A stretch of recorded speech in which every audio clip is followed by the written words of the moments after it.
Assalamualaikum warahmatullahi wabarakatuh. Perkenalkan, nama saya Ana Suanggita dari jurusan Bimbingan Konseling Islam. Di sini saya akan sedikit memaparkan tentang konsep psikologi kepribadian secara umum.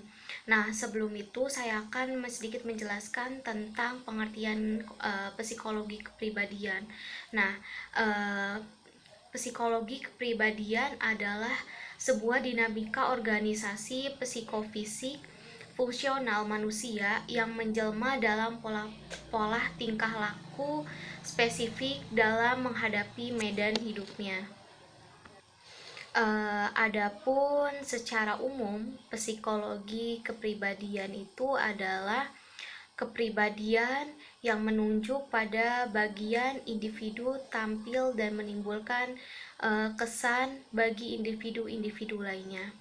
Nah, pada dasarnya definisi kepribadian itu menilai secara umum, yaitu yang bersifat lemah karena menilai tingkah laku dari apa yang telah dia amati saja tanpa berpikir bahwa setiap ciri-ciri itu pasti akan memiliki kemungkinan untuk berubah.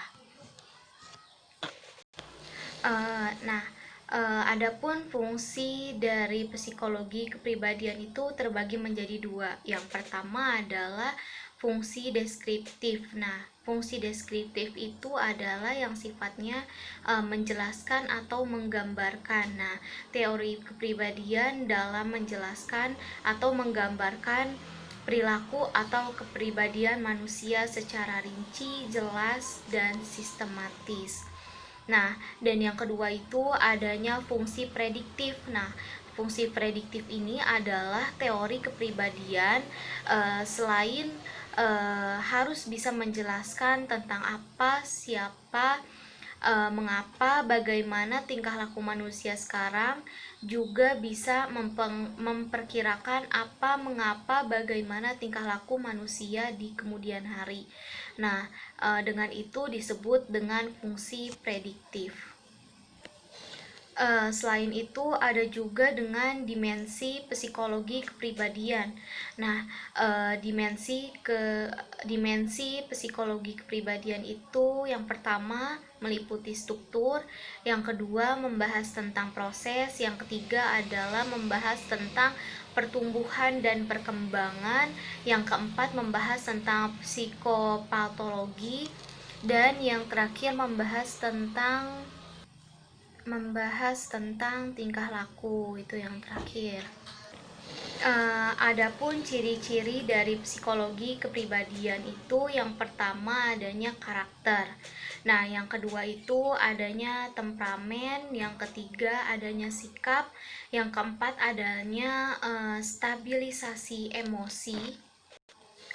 Yang kelima adanya responsibilitas atau yang disebut juga dengan tanggung jawab, dan yang keenam adanya sosialibilitas, yaitu posisi pribadi yang berkaitan dengan hubungan interpersonal, seperti sifat pribadi yang terbuka atau tertutup dan mampu berkomunikasi dengan orang lain. Adapun faktor-faktor yang dapat mempengaruhi psikologi kepribadian itu, yang pertama adanya faktor genetika. Nah, yang kedua ini adanya faktor lingkungan. Ada juga dua kepribadian yang sehat dan yang tidak sehat. Nah, kalau kepribadian yang sehat diantaranya itu mampu menilai diri sendiri secara realistik. Yang kedua, mampu menilai situasi secara realistik. Yang ketiga, mampu menilai prestasi seseorang dengan realistik. Yang keempat, menerima tanggung jawab. Nah, adapun kepribadian yang tidak sehat yaitu diantaranya mudah tersinggung, mudah emosi,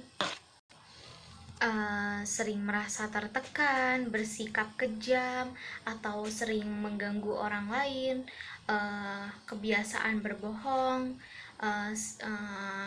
hiperaktif, dan juga pesimis dalam menghadapi hidup. Dan yang terakhir adanya kurangnya gairah